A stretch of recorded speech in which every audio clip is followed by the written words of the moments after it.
Ladies and gentlemen, thank you for standing by. Welcome to the 3M First Quarter Earnings Conference Call. During the presentation, all participants will be in a listen-only mode. Afterwards, we will conduct a question-and-answer session. At that time, if you have a question, please press the 1 followed by the 4 on your telephone keypad. It is recommended that you use a landline phone if you're going to register for a question. As a reminder, this conference is being recorded Tuesday, April 28, 2020. I would now like to turn the call over to Bruce Dermeland, Vice President of Investor Relations at 3M. Thank you and good morning, everyone. Welcome to our first quarter 2020 business review. With me today are Mike Roman, 3M's Chief Executive Officer, and Nick Gangstead, our Chief Financial Officer. Mike and Nick will make some formal comments, and then we'll take your questions. Please note that today's earnings release and slide presentation accompanying this call are posted on our Investor Relations website at 3m.com under the heading Quarterly Earnings. Please turn to slide 2. Before we begin, let me remind you of the dates for our upcoming 2020 quarterly earnings conference calls, which will be held on July 28th and October 27th. Also, please note, given the uncertainty related to the COVID-19 pandemic, we have not set a date for an investor meeting later this year. Please take a moment to read the forward-looking statement on slide 3.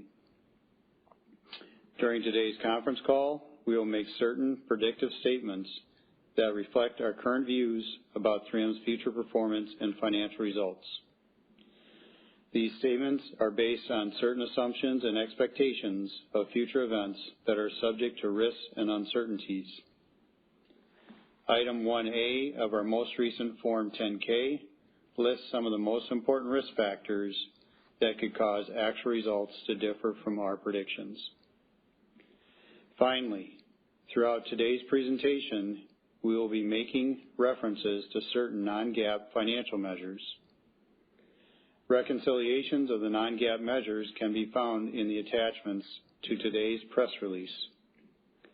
Please note, we have provided segment and total company adjusted EBITDA reconciliations for reference in today's press release attachments as part of our non-GAAP measures.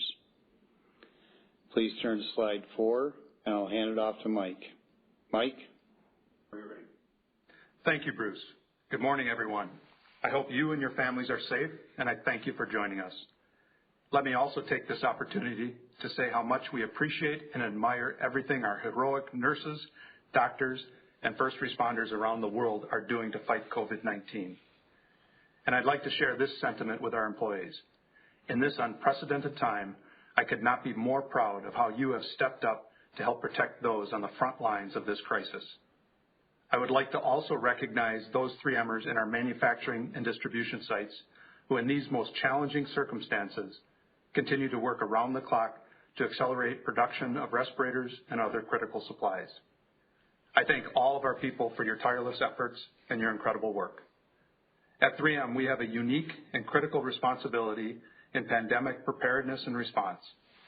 Our response throughout COVID-19 has been guided by our purpose as an enterprise and shaped by these 3 principles. First, an uncompromising commitment to the safety of our employees. Second, fighting the pandemic with urgency from all angles, including everything we're doing to help protect healthcare workers and first responders. And third, maintaining business continuity, executing actions to deliver for our customers and shareholders and to lead out of the economic slowdown. Please turn to slide 5. In January, we mobilized 3M's Crisis Action Team to coordinate our response to COVID-19. This team meets daily to ensure we are addressing our highest priorities, which, as I mentioned, starts with protecting the safety and well-being of our people. Our learnings from China, which was impacted by the virus first, helped guide our actions worldwide and made a significant difference in our ability to rapidly prepare and respond. We moved quickly to implement remote work where possible across the enterprise. And today, approximately half of our employees are working from home, including myself. In our plants and other facilities where remote work isn't feasible, we have instituted robust safety protocols. These include stringent cleaning and medical screening, along with staggering shifts and reorganizing how we work to increase social distancing. COVID-19 is impacting all of us, both professionally and personally, but for some it's much more serious than others. For 3Mers personally affected by the virus, we have implemented pandemic support policies to help protect their pay and benefits and allow them to take care of themselves and their families. The situation is changing daily, sometimes hourly, and we will continue to assess the safety of our people and facilities to ensure their well-being and comply with government directives. Please turn to slide 6. As we protect our own employees, we continue to work urgently to protect the public, including healthcare workers and first responders. 3M is a longtime leader in personal safety, with a range of science-based solutions for respiratory, face, hearing, and fall protection, which goes to the heart of our vision of improving every life. This includes our N95 respirators, which 3M pioneered nearly 50 years ago, and which we have continuously refined and improved ever since. Our largest production of N95 respirators is in the U.S., at 2 plants in South Dakota and Nebraska, and we also manufacture them in Asia Pacific, Europe, and Latin America. After SARS in the early 2000s, we made the decision to prepare for future crises by investing in significant surge capacity at each of our respirator plants around the world. This additional capacity has largely remained idle for the last 2 decades, except for emergencies such as H1N1, the Japanese tsunami, and wildfires in California and Australia. As you know, compared to prior emergencies, COVID-19 has caused an unprecedented explosion in demand.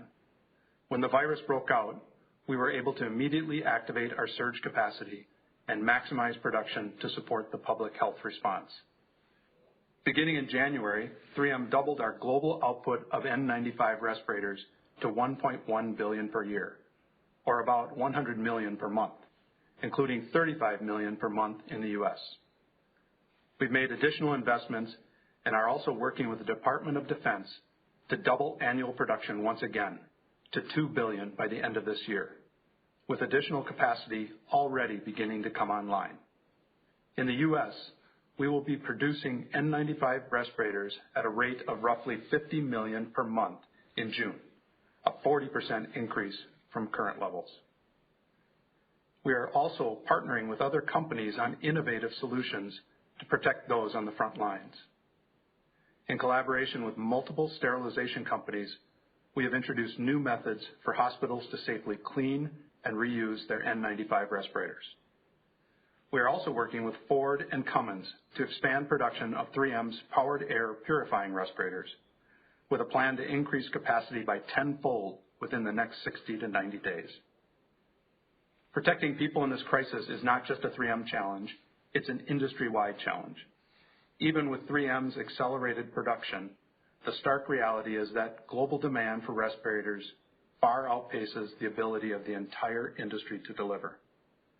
That is why, as we urgently expand capacity, we are also prioritizing and triaging our supplies to the most critical needs.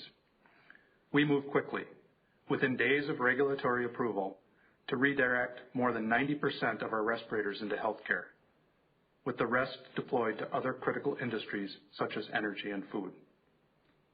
Within individual regions and countries, we are working with government agencies such as FEMA and distribution partners to identify and serve hotspots. In addition, as the pandemic unfolds in different stages globally, we are working with governments to address trade restrictions and regulatory standards so we can redirect supplies around the world. For example, in early April, 3M and the U.S. government announced a plan to import 166 million respirators, primarily from our plant in China. 20 million of these respirators have already shipped via the FEMA air bridge, with a total of 40 million expected by the end of this month. This would not have been possible without the partnership of the White House. I would like to thank the President and his team for their leadership. the FDA for extending its emergency use authorization, and FEMA for their work in expediting the import of product to the U.S. This plan is enabling us to maximize support for the U.S. and other areas in urgent need, including Europe, Central and Latin America, and Canada. We also continue to aggressively fight fraud, price gouging, and other illegal and unethical activity. 3M has not and would never raise prices as a result of this crisis, and we are executing a multi-pronged strategy to pursue and deter unscrupulous behavior that is causing real harm to the public. We created a fraud hotline, published our list prices for N95 respirators, and are collaborating closely with partners to ensure that supply chains are secure. While virtually all of those engaging in predatory practices have no relationship with 3M, we have, in a few instances, terminated distributors in our industrial channel for acting unethically or in violation of their agreements.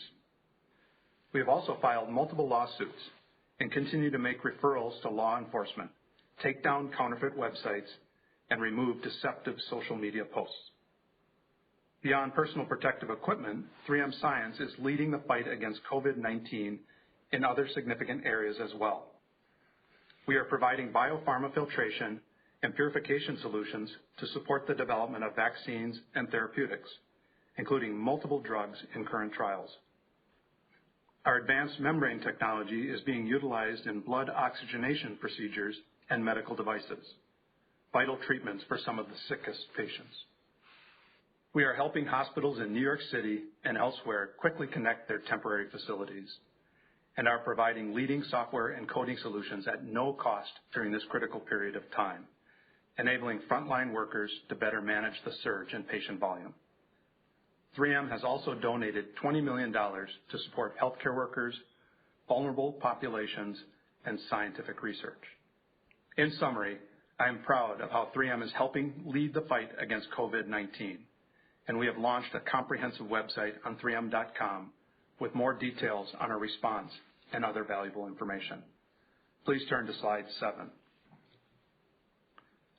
3M is leading from a position of strength, and in these challenging times, the benefits of our business model have never been clearer.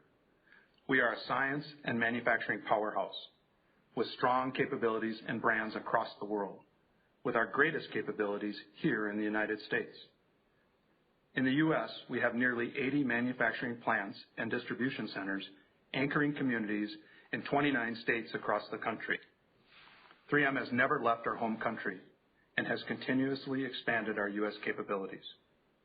Over half of our research and development and capital investments are in the U.S., and every year we export $5 billion in goods to other nations from our robust U.S. manufacturing base.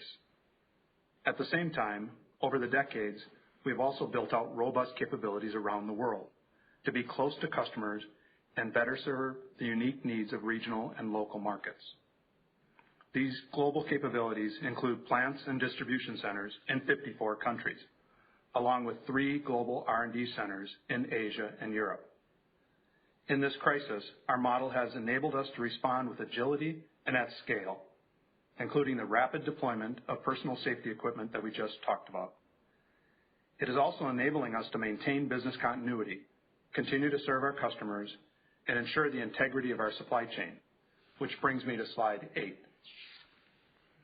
I am pleased how our team is managing through the pandemic and adjusting our operations to the realities of this fast-changing situation.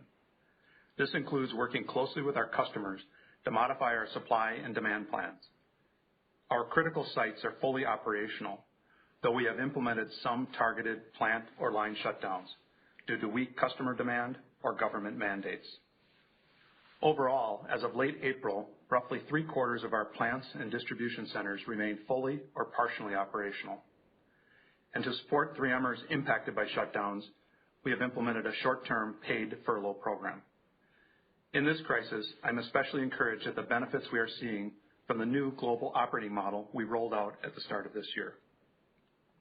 As part of our new model, we consolidated manufacturing, supply chain, and customer operations into a seamless end-to-end enterprise operations organization.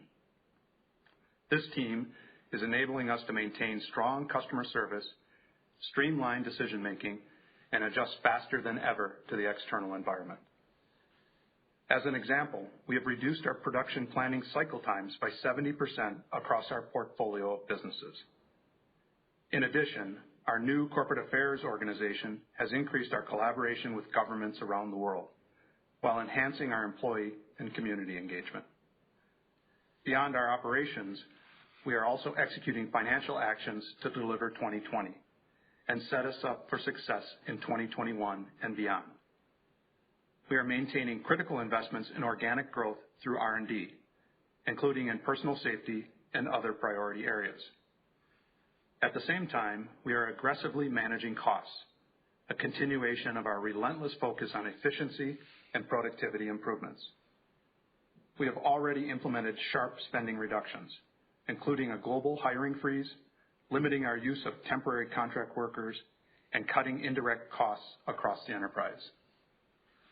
In total, we expect these reductions to result in cost savings of $350 to $400 million in the second quarter. We're also adjusting CapEx plans as we delay or experience slowdowns in certain projects. And we have suspended our share repurchase programs as of March 20th. Importantly, we remain committed to our dividend as a high priority for capital allocation. Overall, these steps will help protect our company as we manage through this uncertain period, and we are prepared to respond with additional actions as needed. Please turn to slide 9. Given the diversity of our businesses, the financial impact of COVID-19 is mixed across 3M. Some areas of our portfolio are experiencing high demand, while others are facing steep declines. In the first quarter, we saw strong growth in personal safety, as well as in other areas such as home improvement, retail cleaning products, food safety, and biopharma filtration. At the same time, we saw weak demand in several other end markets, with the biggest slowdowns in oral care, automotive, aerospace, and general industrial. The slowdowns in these markets accelerated in the second half of March, as many countries began to shut down their economies. With respect to geographic trends, we saw mixed performance across Asia Pacific, with significant declines early in the year and gradual improvement in March. The Americas held steady through most of the quarter, with the U.S. up 4%, though beginning in mid-March, we saw significant deceleration in both the Americas and EMEA. All in, we delivered organic growth company-wide of 30 basis points, along with adjusted earnings of $2.16 per share, solid margins of 21%, and a double-digit increase in cash flow. In summary, I am confident in our ability to lead through this crisis and emerge even stronger. Our execution against our 4 strategic priorities, portfolio, transformation, innovation, and people and culture, has positioned us well leading into this downturn. Going forward, a continued focus on these priorities, combined with the actions we are taking, will enable us to deliver even greater value for our customers, shareholders, and all stakeholders as the economy recovers. That wraps up my opening comments. I'll come back to discuss our guidance after Nick takes you through the details of the quarter. Nick. Thank you, Mike, and good morning, everyone. I will start on slide 10 and review the first quarter P&L highlights. Company-wide, first quarter sales were $8.1 billion, with adjusted operating income of $1.7 billion and adjusted operating margins of 20.8%. On the right-hand side of this slide, you see the components of our margin performance in the first quarter. Solid underlying productivity in the quarter, along with benefits from our Q2 2019 restructuring actions, contributed 40 basis points to the margins. This result includes COVID-19 related asset write-downs, which negatively impacted margins by 40 basis points. Acquisitions and divestitures combined reduced margins by 90 basis points. This impact is primarily due to the integration and amortization costs associated with our acquisition of Acelity. Higher selling prices, along with lower raw material costs, together contributed 40 basis points to first quarter margins. And finally, foreign currency, net of hedging impacts, reduced margins by 40 basis points. Let's now turn to slide 11 for a closer look at earnings per share. First quarter adjusted earnings were $2.16 per share, down 3% year over year. Looking at the components of our year-on-year earnings performance, solid productivity and benefits from Q2 2019 restructuring actions increased first quarter per share earnings by 7 cents. This includes a negative 4-cent impact from the asset write-downs related to COVID-19 mentioned on the prior slide. Acquisitions and divestitures reduced first quarter earnings by 5 cents per share versus last year, primarily due to the Acelity acquisition. Please note that this result includes financing costs associated with the acquisition. Foreign currency, net of hedging, was an 8-cent per share headwind in the quarter. Turning to tax rate, our first quarter adjusted tax rate was 20.6% versus 19.5% last year, lowering earnings per share by 3 cents. And finally, average diluted shares outstanding declined 1% versus Q1 last year, adding 3 cents to per share earnings. Please turn to slide 12 for a discussion of our balance sheet and liquidity. One of the hallmarks of 3M is our strong balance sheet, along with our time-tested business model, which generates strong cash flow through economic cycles. As Mike mentioned, we have taken proactive steps during the first quarter to protect and enhance the company's financial flexibility in this uncertain time.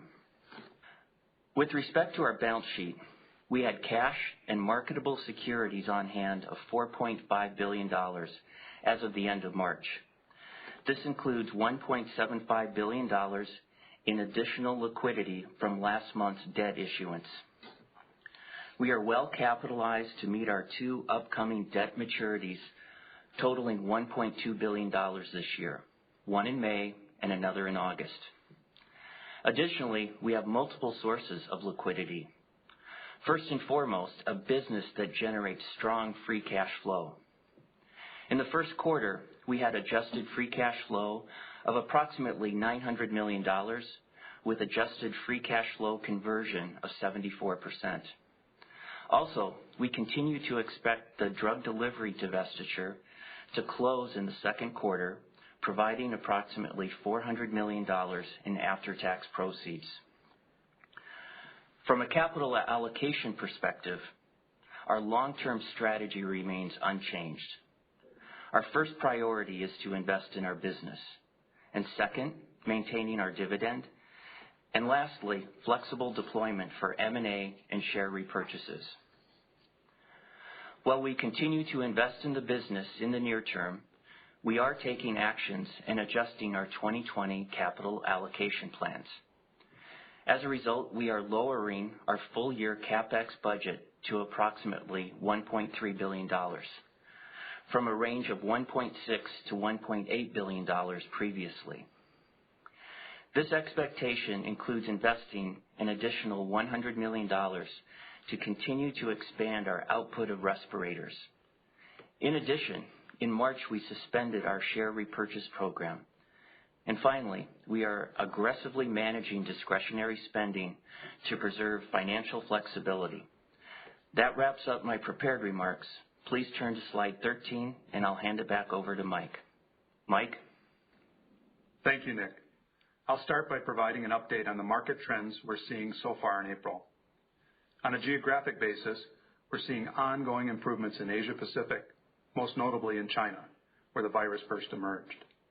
However, we continue to experience significant downturns in the U.S., Europe, and Latin America, areas that remain in the throes of the crisis.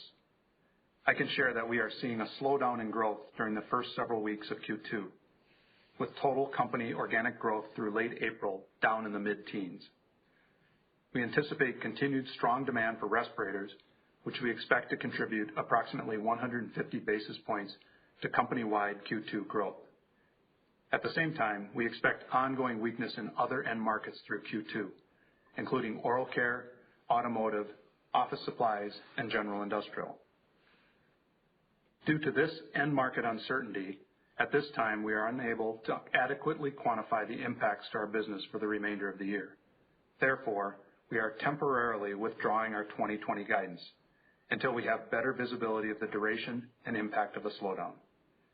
At this time, we believe Q2 results will be especially challenged given the trends we have seen so far in April, with revenue and EPS declines year over year. In lieu of guidance, starting in May, we will provide monthly updates on how our business is performing, and we will continue to provide this until we are better able to forecast future performance. Please turn to slide 14. To wrap up, our strong fundamentals and position with customers across industries provides a firm foundation during this time of uncertainty. We may not know the exact shape of the recovery, but we are well prepared for a wide range of scenarios and are taking actions to prepare us to lead out of this slowdown.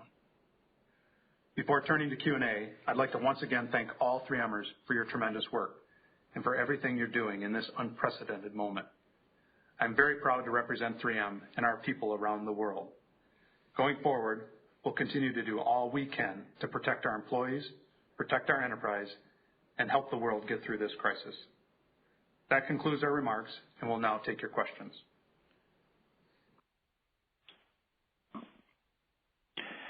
Ladies and gentlemen, if you'd like to register a question using a landline phone, please press the 1 followed by the 4 on your telephone keypad. You will hear a 3-tone prompt to acknowledge your request. If your question has been answered and you would like to withdraw your registration, please press the 1 followed by the 3. If you are using a speakerphone, please lift your handset before entering your request. Please limit your participation to 1 question and 1 follow-up. 1 moment, please, while we compile the Q&A roster. Our first question comes from the line of Andrew Obin with Bank of America. Please proceed. Good morning. Hey, Morning, Andrew. It's great to see 3M finally doing what 3M always does. Congratulations. Thank you. Just first question, just a big picture question.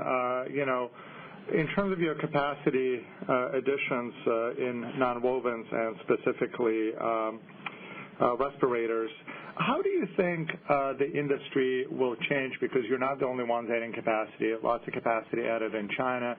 All of a sudden you have Honeywell showing up in North America and Europe. What does it mean for competitive environment, 2 years out? Yeah, Andrew, it's a little hard to look 2 years out, but certainly as we think about capacity expansion that we're doing today, a big part of that is in that category of surge capacity for situations like we're facing with COVID-19. There is going to be, we think, a significant tail to demand in this. You can look out, there's demand from governments, from healthcare, and there's also ongoing demand in industry as industry comes back from economic slowdown. So we're mapping all of that into our capacity, and then we're working with governments and the Department of Defense in the U.S. to plan for capacity that would be dedicated to their needs in a COVID-like crisis. So I think it's really lined up well with what we see as ongoing market and industry demand, and we're looking obviously broader than just our capacity. We're looking at the marketplace and the capabilities, and it's and we're focusing here on N95 and really respiratory solutions that meet those requirements. So I think it's got a view as far as we can see it. As we look out further, beyond, you said a couple of years out, it's going to depend on where we end up in those big end markets, healthcare and industrial. And just on an unrelated topic, I think there were some news items. I think Bloomberg reported, some sort of developments in the hearing protection lawsuits. Can you just, and it's interesting, I guess, the messages on pricing and disclosure, and I guess in light that you guys actually published lists for N95. But can you just comment where you are in terms of this hearing protection lawsuit, and any comment sort of on the Bloomberg article? Thank you. Yeah, thank you, Andrew. Let me start here. 3M has great respect for the brave men and women who protect us around the world, and we have a long history of partnering with the U.S. military, and we continue to be committed to making safe products. We've worked in close coordination with them, and 3M did not withhold information from the government about fit and use of this product. The narrative out there is misleading and really lacks context. So I think we will defend ourselves, and we deny that our product was defectively designed. So I would just say that narrative is very misleading. Thank you very much, and congratulations on good Thanks, work. Andrew. Thanks, Andrew. Thank you. Our next question comes from the line of Deane Dray with RBC Capital Markets. Please proceed. Thank you. Good morning, everyone. Hey, Dean. Morning, Dean. Morning, Dean. Hey, I'd also like to add my appreciation for all that 3M has done to help healthcare workers globally. And in my view, that's exactly the kind of corporate citizen we'd expect 3M to respond. And so congratulations to everybody. Yeah, thanks, Dean. Thank you. Hey, a number of companies have, in lieu of, considering suspending guidance, they've been offering some scenario analysis or sensitivity in terms of how the year could play out in terms of, decrementals, margins. Can you take a stab at that, and how might this all compare to the financial crisis of 2008, 2009, if we use that as kind of a benchmark? Could we start there, please? Yeah, Dean, I'll take that one. First of all, of course, we, like I think any other company, we're going through a number of scenarios. And while I don't plan to share the different scenarios because this is a dynamic situation, a couple things I will share. First of all, we, as Mike noted, as we go through this quarter and until we see a reason to change that, we're going to be providing monthly revenue to give you the insight of what's going on with our businesses in different geographies. In addition, you heard Mike talk about the cost saving actions that we've implemented for Q2, and inclusive of that, we expect in the second quarter that we will be seeing decremental margins between 30 and 40%. And now that's inclusive of the $350 to $400 million of cost-saving actions. So between sharing the revenue each month as we see it and our view on decremental margins, we think that gives you some insight as to what you can be expecting from us from an earnings perspective as we're going forward. That's a helpful start. And then could you also clarify, since this is, and we appreciate getting the monthly revenue updates, you just suggested we could be getting it by geography. Will you also be sharing, will it be organic and also by segment? We think organic is the best way to share this, and that's our plan right now.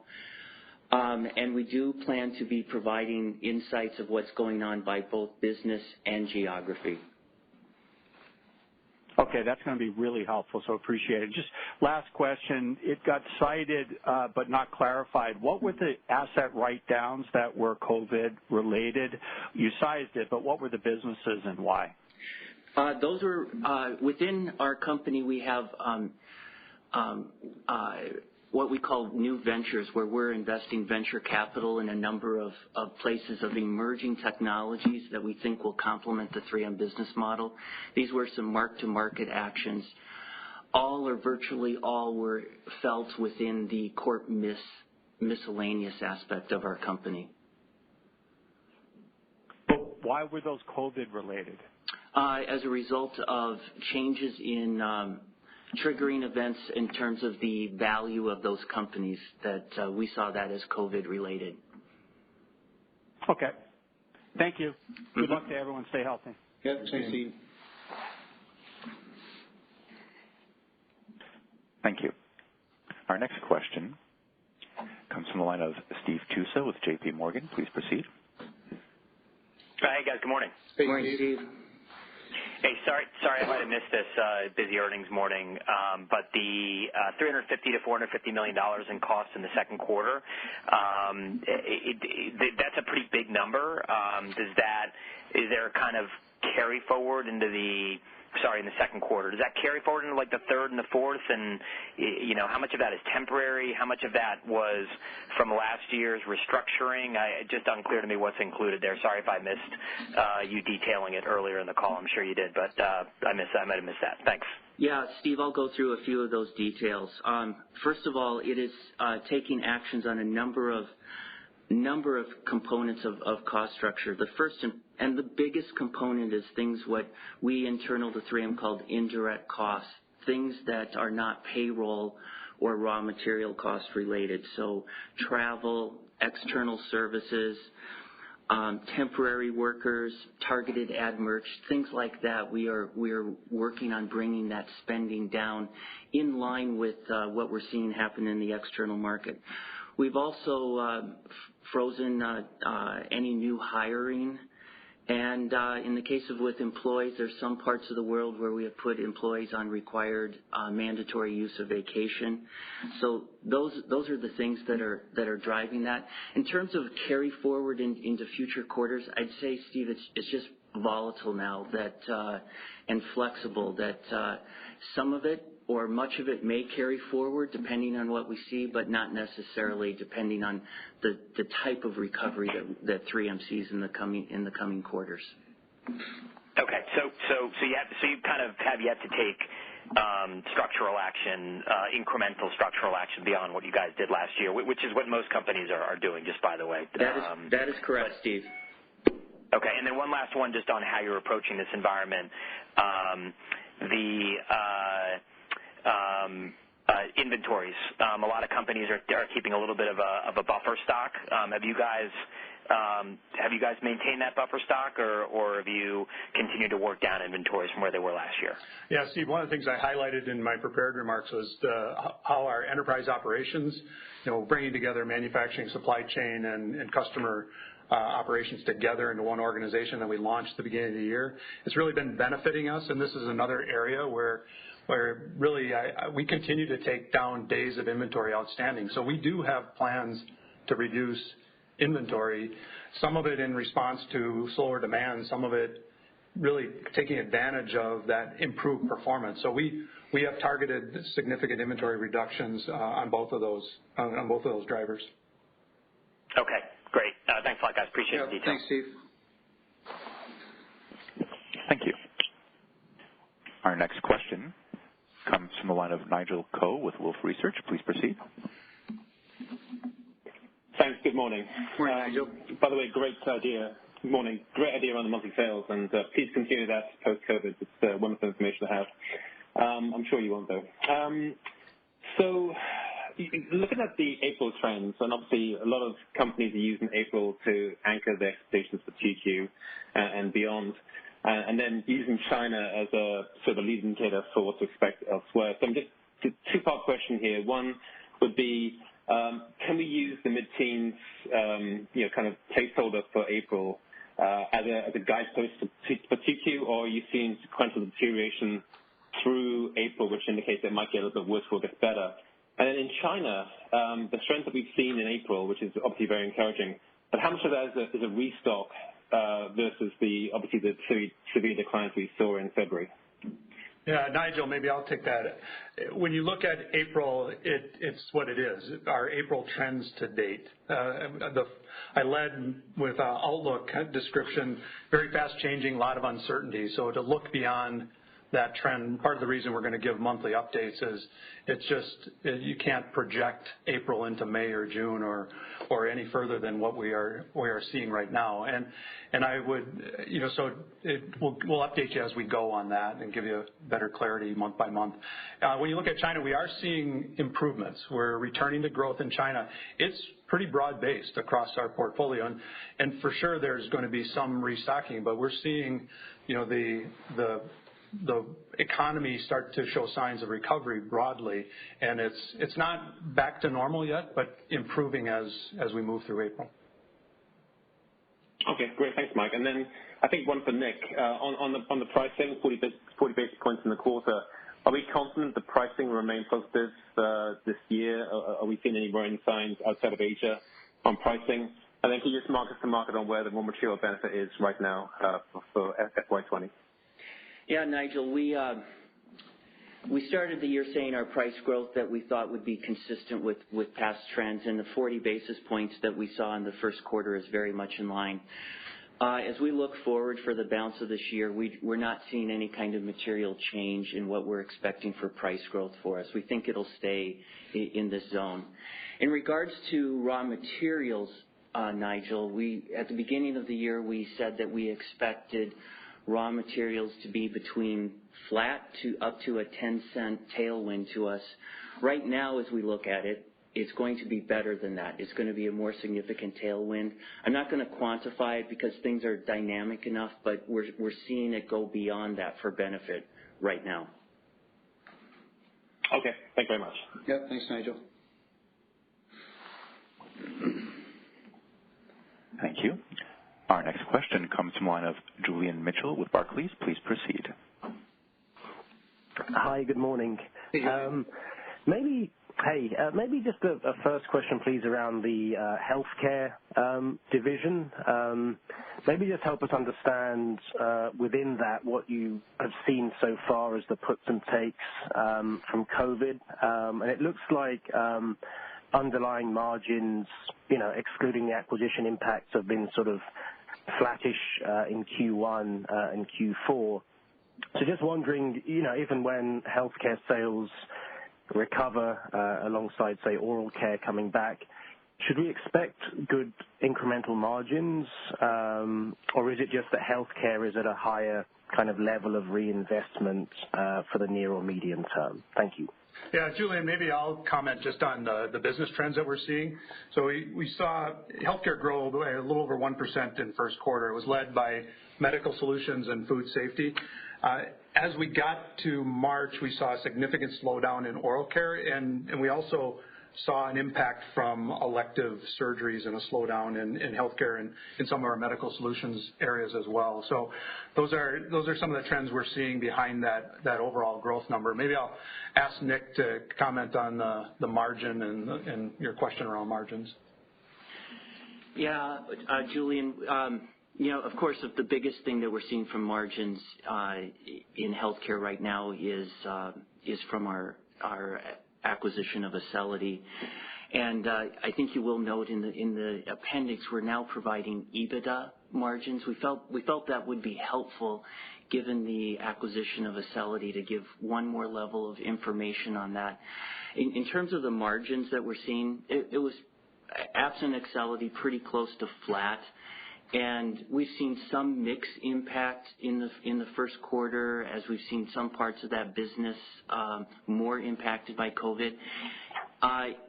And as Mike said, as we go into second quarter, we will continue to see impacts on elective procedures that will be having an impact both on our growth and on our margin. As those recover and as we see people going back to their oral care professionals and electing to do elective procedures, we've also seen that have a positive impact on our margin going forward. That's helpful. Thank you. And then just my second question around the safety and industrial business, clearly some good tailwinds from all the work being done around respirators, but maybe focusing on the margin side, very good margin uplift in the first quarter. Do you think we're now at a level in that business where, given the cost-cutting action, some of the reorganization measures at 3M, once we see the sales side improve in the second half or next year in industrial within that division, we should see very good operating leverage there as well as good sales growth? Hey, Julian, I'll take that one. So we have been doing a number of actions within our safety and industrial business to be enhancing the margins, the things that we've been doing to make that a more efficient, productive operation, and part of what we were announcing on our January earnings call. When we look at what in our margins in particular in the first quarter, That's been impacting that, but I think even more importantly, we've had really good spending control going on in our safety and industrial business. And that's been one of the big drivers of what you see in our first quarter margin. So yes, going forward, if there's when we return to growth, we will be seeing some benefits, but we also are seeing an impact right now of really good disciplined spending control in that business. Great. Thank you. Thank you. Our next question comes from the line of Jeff Sprague with Vertical Research Partners. Please proceed. Thank you. Good morning, everyone. Hey, Jeff. Morning, Jeff. Hey, morning. Just a little more granularity on some of the divisional stuff, if I could. Excuse me.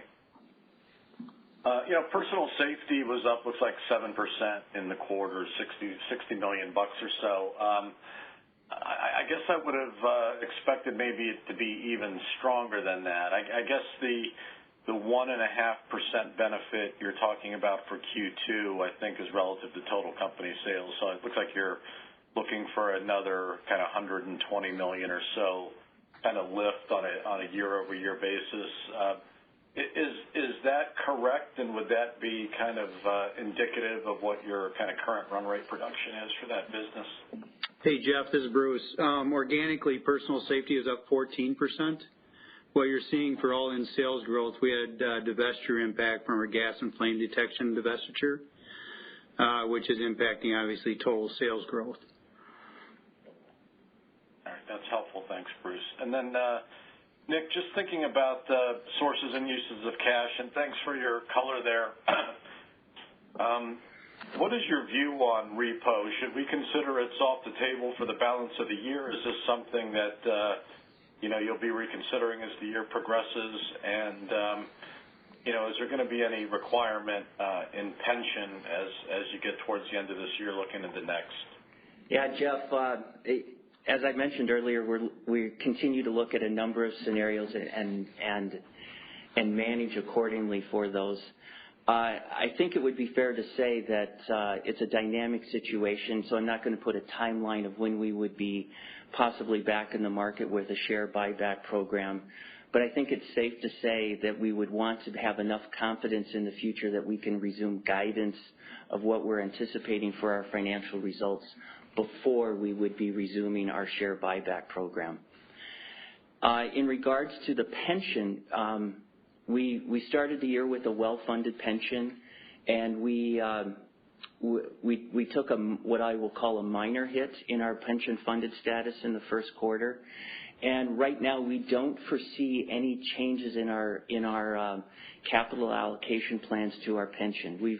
We've been targeting around $200 million a year to our global defined benefit pension plans, and we don't see any changes required in that pension funding going forward. So we don't, for the foreseeable future at this point, we're not seeing that change, Jeff. Great, thank you.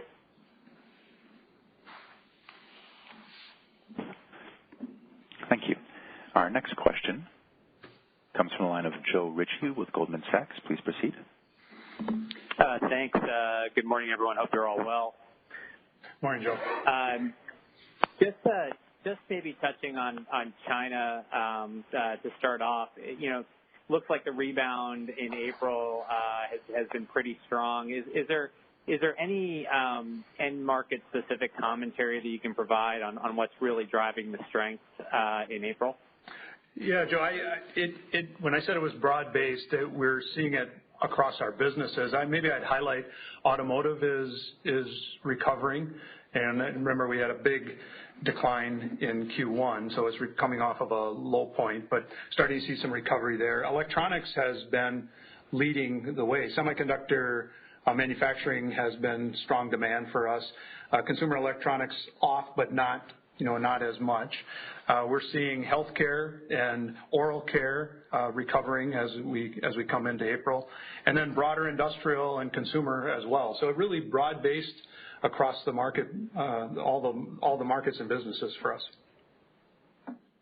Got it. And Mike, I may have missed this earlier, but as you're kind of thinking about the guidance, and clearly, we don't have one now for the rest of the year, but like as you're kind of thinking about the trajectory for the U.S. and Europe, how much are you using China as like a guidepost from a growth perspective for the rest of the company? Yeah, I would say back to this fast changing and lots of uncertainty. I think it's encouraging what we're seeing in China, but it's as good as April to date for us because it's a pretty fast changing dynamic globally. We did see, as I mentioned, trends in the second half of March in the Americas and EMEA down, and in some of the businesses that we highlighted that were weaker, oral care, elective procedures in our medical solutions, automotive, general industrial. Those are trends that we saw coming into the quarter. We'll have to see how it plays out and get a little further before we can give you a better projection. Okay, good enough. Thanks. Thanks, guys. Thanks, Joe. Our next question comes from the line of Scott Davis with Melius Research. Please proceed. Hi. Good morning, guys. Hey, Scott. Morning, Scott. There's a comment in here. It just says late April, 75% plants and distribution centers fully or partially operational. Is there a sense? How do you compare that to past cycles? Is that given that you'd probably be shutting some stuff down or shifts declined and stuff like that? Is that materially different than what you saw in late 2008? Is it something you expect to ramp up meaningfully over the summer? Just a little more color on that, please. Scott, I think the way to think about it is look at our sales value of production. And we, I talked about some of the benefits of our enterprise operations, the way we're operating, that we're able to adjust more quickly and track with our demand and make sure our production plans are tracking with it. I remember Q1 last year was one of the things we were working on, adjusting to a slowdown in end markets. We are shortening our cycle times to do that. So our SVOP is tracking with what you saw in Q1. It's tracking with what we're seeing April year to date. That 75% number is kind of a view over, a broader portfolio against end demand and just how we're managing the factories in the middle of the COVID crisis. So I think looking at SVOP is the way to look at it. And we can adapt quickly and we'll adjust as we see changes in the marketplace.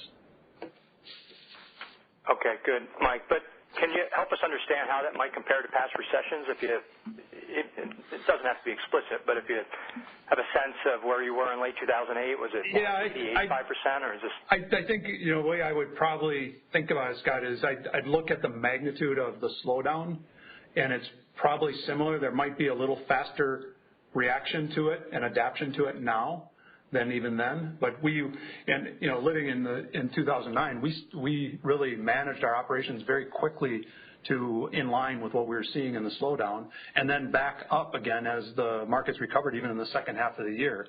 So I think it's similar, and it's one of the strengths of our model, being vertically integrated with our manufacturing, that we can do this.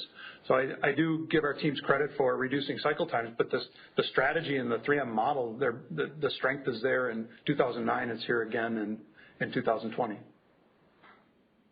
Okay, super helpful. Thanks. Good luck, guys, and stay safe, and we appreciate the monthly data, too. So thank you. Thanks, Scott. Thank you. Our next question comes from the line of Andy Kaplowitz with Citi. Please proceed. Good morning, guys. Hope you're well. Hey, Andy. Thanks, Andy. So you mentioned, Mike, the impact from respirators in the business. Just following up on Jeff's question a little bit, 150 basis points. But given you're ramping to $2 billion of respirators a year, it would seem like your impact could be more than 150 basis points by the end of the year, especially for the total PPE business. You do make surgical mask gowns. You've got Scott Safety now. So could you give us more color on the sizing of overall PPE? Any more color there would be helpful. Well, I think the 150 basis points that's Q2. That's the way we look at it in Q2. And we are adding capacity in the U.S.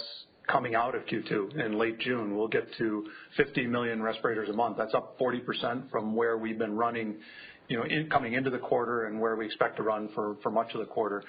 And then our increased capacity that we plan to bring on later in the year, and that likely to be a Q4 impact, kind of on the business results. It'll give us additional supply into very strong demand. So we'll see additional growth impact from that. I don't have a number for you at this time. It's not clear the demand and how exactly the timing of when that production comes on. But you can use that 35 to 50 in the U.S., which, the 35 was part of 100 million worldwide. So you can kind of back into maybe a 15% increase on the worldwide N95 piece of that as we come out of Q2. Yeah, and Andy, for reference, our disposable respirator business, which is largely the N95, pre-crisis was about 2% of our global revenue, slightly less than that, or around $600 million. Got it. That's helpful, guys. And then, Mike, I wanted to follow up on the comments on electronics. I mean, you mentioned the recovery in China. It's obviously more of a China-based business for you guys, but has that business been a little more resilient this cycle than expected? And can you give us more color on what you're, to the extent you can, on expectations moving forward between semicon, obviously, you've got mobile devices in there. What are you seeing in that business?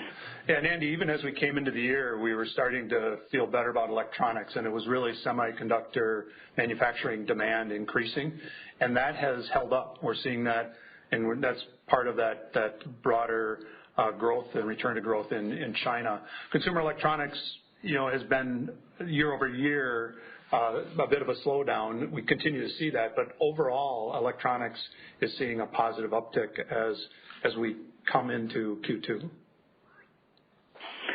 So just pushing you a little bit, is it up, year over year at this point in April? April year to date, or April months to date, yes. Okay. Yeah, thanks, guys. Andy, I want to just give just go one level down that where we are seeing our most significant growth in electronics in China is around fluids and semiconductor, and less so on the consumer electronic side. Got it. Thanks, Nick. Yep. Thank you. Our next question comes from the line of Nicole DeBlase with Deutsche Bank. Please proceed. Yeah, thanks. Good morning, guys. Morning, Nicole. So just following up on some of the questions around the cost-cutting activities that you guys are doing this year, does the 30 to 40% decremental margin assumption, I assume that also includes the carryover from payback on last year's restructuring actions. Is that correct? When we say the 30 to 40, that's also including the year-on-year impact of taking those actions last year. So that is part of us being able to deliver a 30 to 40% decremental in the second quarter. Yes, that's part of it. Plus the extra $350 to $400 million of cost savings we're initiating in this quarter.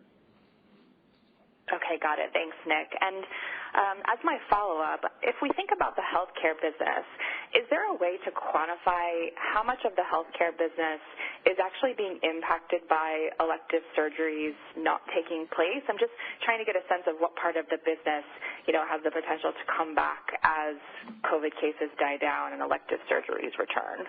Well, medical solutions, Nicole, is our largest business in healthcare, and that's being impacted by elective procedures. We're also seeing that in our Acelity business, which is part of medical solutions. Oral care has been the more sharply impacted in demand slowdown as we come out of March. So that's our second largest business in healthcare. So it's the bigger part of the impact, I would say, as we come into the quarter. But we would expect, as elective procedures come back and demand there increases, we'll see the benefit of that in that medical solutions business. And I think it's both is the answer, and we expect it to recover as elective procedures come back. Thanks. I'll pass it on. Thanks, Nicole. Thank you. Our next question comes from John Walsh with Credit Suisse. Please proceed. Hi, good morning. Good morning, John. Hey, kind of a specific question here, but just want to understand the geography of where something might live, looking at slide 22 when you talk about the sales by divisions. But it was interesting. I think in your prepared remarks you talked about, respirator demand, government, industry, healthcare. I didn't hear consumer, and just wondering if we actually start to see some different behavior from consumers, where that would show up. Does that actually hit the consumer segment through some type of healthcare, or would that go through a different segment and then ultimately end up in a consumer's hand? Yeah, and John, thank you for catching me on that, because consumer is an important part of where we do supply respirator solutions. It reaches a broad range of customers, some of them in through our DIY channel, and the small construction companies are strong customers for that. But we do expect to see a demand from consumers as we move forward as well, and that will show up in the results of our consumer business. Yeah, John, the biggest impact we're seeing is in our stationary and office business. Currently, as people have gone work remotely from home, on the negative side, along with obviously schools shutting down.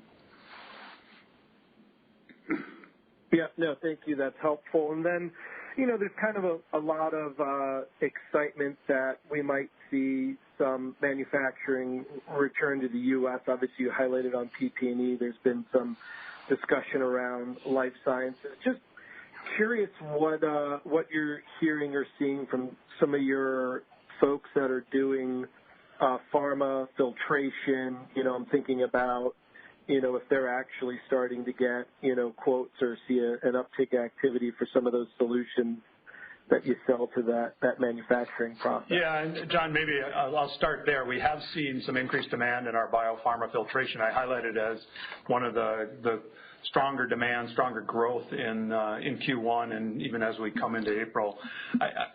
When talking about manufacturing and having supply in the U.S., we're a company that as we took our model overseas, we never left the U.S. We continue to manufacture in the U.S. for the demand we have in this marketplace, and then some. We take advantage of our strong base here and our technology in the U.S., and we do export as well. So our strategy, and it's true around the world, but especially true in the U.S., our strategy is to locate our manufacturing and supply chains close to customers to be able to serve them regionally, and that's true of respirators, and it's true of healthcare products, and it's true of biopharma. Great. Thank you for the color. Yeah, thanks, John. Thank you.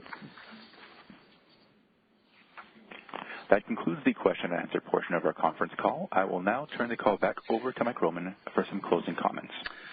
To close, I am incredibly proud of how our people are helping lead the response to COVID-19 and managing through this uncertain time. Going forward, we will continue to be guided by the three principles I laid out at the beginning of my remarks: protecting our employees, fighting the pandemic from all angles, and maintaining business continuity while positioning 3M to lead out of the slowdown and deliver for our employees, customers, and shareholders. Thank you for joining us.